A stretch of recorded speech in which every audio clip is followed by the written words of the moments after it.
محمد بن سعد رضی اللہ عنہ سے مروی ہے کہ عبداللہ بن حارث رضی اللہ عنہ ہمارے پاس سے گزرے تو کہنے لگے کہ رسول اللہ صلی اللہ علیہ وآلہ وسلم نے فرمایا، کھانا کھلاؤ، سلام پھیلاؤ، جنتیوں کے وارث بن جاؤ۔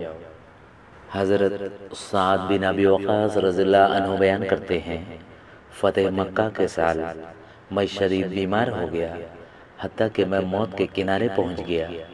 رسول اللہ صلی اللہ علیہ وآلہ وسلم میری عیادت کے لیے تشریف لائے تو میں نے عرض کیا، اللہ کے رسول، میرے پاس مال بہت زیادہ ہے اور میری صرف ایک بیٹی اس کی وارث ہے، کیا میں اپنے سارے مال کے متعلق وصیت کر دوں؟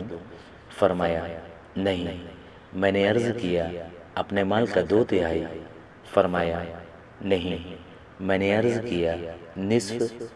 آپ صلی اللہ علیہ وآلہ وسلم نے فرمایا، نہیں۔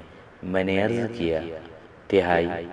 آپ صلی اللہ علیہ وآلہ وسلم نے فرمایا، 1/3، جبکہ 1/3 بھی زیادہ ہے۔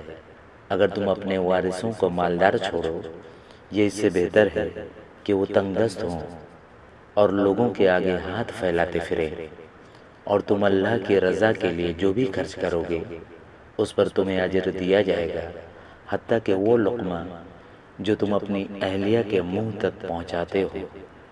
حضرت ابو ہریرہ رضی اللہ عنہ رسول اللہ صلی اللہ علیہ وآلہ وسلم سے روایت کرتے ہیں، آپ صلی اللہ علیہ وآلہ وسلم نے فرمایا، بے شک آدمی اور عورت 60 سال تک اللہ کی اطاعت میں نیک عمل کرتے رہتے ہیں، پھر انہیں موت آتی ہے تو وہ وصیت میں کسی کو نقصان پہنچا جاتے ہیں تو ان دونوں کے لیے جہنم کی آگ واجب ہو جاتی ہے۔